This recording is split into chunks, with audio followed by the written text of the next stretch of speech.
Hi there. One thing I was wanting to talk about, it appears a lot of people don't know who they are, what they stand for, what they want out of life, what makes them happy. Um, you ask somebody like to tell you things that they like to do and they can't name anything. I mean, that's not how we're supposed to be living, guys. I mean, that's just, I don't know what we're supposed to be doing here 100%, but I am sure that it's not supposed to be some rigid, no fun having existence. I mean, in fact, it's supposed to be about seeking joy, learning to let go, relax, learning yourself. And, you know, society pumps this, oh, be yourself, be yourself. Well, that's as long as you're within certain norms. You're allowed to be yourself. I mean, once you start getting out there and you start questioning narratives, and start questioning bigger things like, why are we here and why do all of you people follow these religious programs that are just clearly trauma-based mind control? I mean, when we start getting out into those territories, it gets a little hairy, as far as be yourself. You know, you might be able to still be yourself, but you'll be called names. And that's not good. We were all made like this for a purpose, for a reason. You know, for some reason I was made a quirky individual. And I really don't much care what other people think.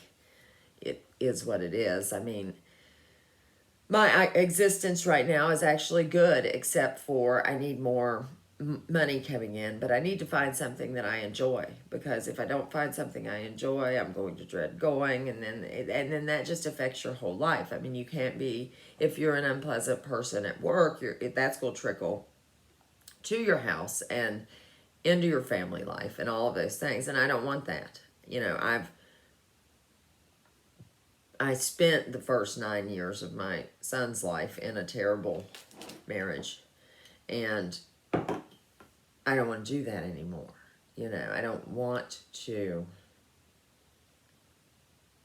not enjoy life. So, I've taken the past 6 years, and I very much know who I am, and I guess I always knew who I was, but I tried to conform into the matrix for a while, and it didn't sit well with me. I think I came here to change the place. I didn't come here to conform. How to know who you are. This is just some stuff I wrote down last night. I was bored. One thing I have observed time and time again is the fact that way too many people do not know what they stand for, what they believe in, what they want out of life, etc. In other words, way too many people have no idea who they really are. I had a friend growing up that called this type of person a chameleon. A chameleon is one whose personality changes depending on his group of friends. Like, for example, you know, you may like country music when you're at home by yourself, but out in public, you won't dare listen to that. You know, if your friends listen to metal or something, you pretend to like that. Stuff like that. Even though, you know, when you get out of school, life is so different anyways. When I can remember being in school and thinking, you know, that life would be somewhat like that, like organized and, I don't know. I can't put the right word for it, but it's not like that. Clicky, maybe. It's not like that. There's lots of people in the world. You can find people to fit in with. For example, when hanging out with Billy Bob, okay, this is the thing about, he may like rap music, but when hanging out with Ralph, Billy likes country. With hanging out with Bob, Billy may like rap music, but when hanging out with Ralph, Billy likes country. Truth be told, in his private time, Billy listens to punk rock. But Billy isn't comfortable being himself, so he changes depending on his group of friends. Billy is missing out on life. We were created as individuals for a reason, and we need to let our individual selves shine. Programming in society pushes conformity when it should be pushing individuality. And it does fake push individuality. I mean, it says be yourself as long as you're within this box. Discovering who you are and reparenting yourself is something many of us should do as adults. Knowing who you are, what you stand for, and what you do, and what you will and will not consent to in this life leads to a better existence. As an individual is happier when he can express who he is. Expressing your desires also makes it more likely that you get what you want. When your actions go along with your feelings and values, you also experience less inner conflict. When you know yourself, you are able to make better choices about everything, big and small. You likely will have guidelines you apply to solve life's problems. Knowing yourself helps you understand what motivates you, plus it helps you resist bad habits and develop good ones. When you are grounded in your values and preferences, you are less likely to succumb to unwanted peer pressure. Your awareness of your own flaws and struggles can help you empathize with others. Being your authentic self helps you feel more alive and makes your life experiences more exciting. So, some ways to get to know yourself. Know your values. Values such as helping others or a healthy lifestyle are guides to decision making and motivators for goals. The motivation provided by worthwhile values can also keep you going even when you're tired. Know your interests. Interests include your passions, hobbies, and anything that keeps your attention and or brings you joy over a sustained period of time. To figure out your interests, ask yourself, what do you pay attention to? What are you curious about? What concerns you in the world? And that may help you better figure out what your interests are. You can try out different things and see what you like. I mean, going to a craft store there, for example, if you like to make stuff but you don't know what, go into a craft store, you'll see something. The focused mental state of being interested in something makes life vivid and may give you clues to your deepest passions. Oftentimes, important life realizations come to us when lost in periods of creativity, and that's very true. Ask yourself what you would want to do if money wasn't an issue. When we're children, we often have huge dreams for ourselves. As we get older and influenced by society, we change those dreams. Go back to a dream you shut out because it wasn't the right time or your money wasn't sufficient. Write down how you would spend your day if you didn't have to consider your financial status. How would you live your life? Incorporate what you can from these dreams into your current life. Know your temperament. Your temperament describes your born-in preferences, knowledge, and ideals. Do you restore your energy from being alone, or are you a people person? Are you a planner or a go-with-the-flow person?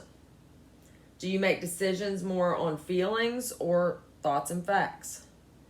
Knowing the answers to what your temperament is could help you gravitate towards situations in which you can flourish and avoid situations in which you may suffer.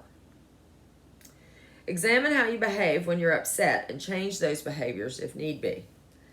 If getting upset or disappointed involves you verbally or physically taking out your anger on others, you are handling yourself negatively. It makes people not be your friend and can repel good people from your life. Even your family may want to separate from you, especially if you are furious and raging. If you take a time out to process why you are so upset and be cognizant of how you treat others when you are angry, you'll be better off. It won't be easy at first, but controlling yourself when life is not fair will only benefit you. Know your strengths. Strengths can include abilities, skills, and talents, and also character strengths such as loyalty, respect for others, love of learning, empathy, emotional intelligence, and more. Knowing your strengths is a fundamental of self-confidence. Not being able to acknowledge your own power could put you onto a path of low self-worth. Become a person who takes in the good. Likewise, knowing your weaknesses can help you be honest with yourself and others about what you are not good at. You may decide to work on those weaknesses or try to make them a smaller part of your life. Be true to yourself. It can be hard to remain true to yourself because society's values often conflict with our own. For all of us, being yourself sounds easier than it actually is. But there are a few signposts. When you've made a discovery about yourself, acting on self-knowledge will give you energy and save you energy. You'll feel freer and stronger because you no longer conform to how you should feel and think, etc. Know what brings you comfort. Have the appropriate coping skills. We can learn a lot about ourselves during the low points in our lives. Knowing what soothes you tells you a lot about yourself as a person. A great way to learn more about yourself is to become an observer of your thoughts and feelings and begin to journal. Hardships reveal who you really are. Allowing yourself to be exposed and vulnerable is a very intimate experience. To really know yourself and others, this will include revealing yourself at your worst moments and being rigorously honest with yourself. When you're emotionally downtrodden and weakened, people will show their true character. Their willingness or unwillingness to lend a supportive ear or offer to help out in some way shows who they are. Your vulnerability may be due to divorce, job loss, a death in the family, or some other heartbreak. Major life changes can be tragic and upsetting to the rhythm of your life and can shatter certain dreams. Hardship is one way you will discover who you really are. During hardship, you can choose to remain stagnant and fearful, or you can learn from the misery or your poor choices and make a new path for yourself. You learn what matters and what doesn't during times of trouble. You also learn what people in your life you can trust and who you can't. What you read, what you listen to, and get entertained by reveals who you really are as well. There are a million ways that people like to be entertained. One's entertainment preferences often reflect what's going on inside their mind and heart. What you choose to do in your free time and what you find joy from tells all about your story and who you really are. You are who you really are when no one is looking. It is easy to do the right thing when others are watching and taking note, but what you do when there's no one around is very powerful. If you are lying, cheating, hacking private email accounts, plotting revenge, gossiping about others, taking advantage of people, and keeping endless secrets, you are revealing an unhealthy way of living. If who you are in private and who you present to others are drastically different, it can cause significant stress and internal chaos. It's like holding yourself emotionally hostage. If you are really scared to be who you are in the company of others, you may be overly preoccupied with how others view you and how they might respond to your lifestyle. Make it your aim in life to completely embrace yourself. Being who you really are relies on it. If you are being kind and welcoming, speaking honest and thoughtful words, and wishing only the best for yourself and others, you are revealing a healthy outlook worth continuing. And it really is true that we have to discover who we are and be that person. Quit living the lies. I mean, we've been told so many lies that so many of us think it's okay to lie subconsciously, because subconsciously we all know this stuff's nonsense. And therefore, so many people are living a lie. I'm typically not somebody that lies, but I've discovered that most people assume that you're lying because most people lie. And so they don't imagine that other people don't do it. It is what it is. Have a great day.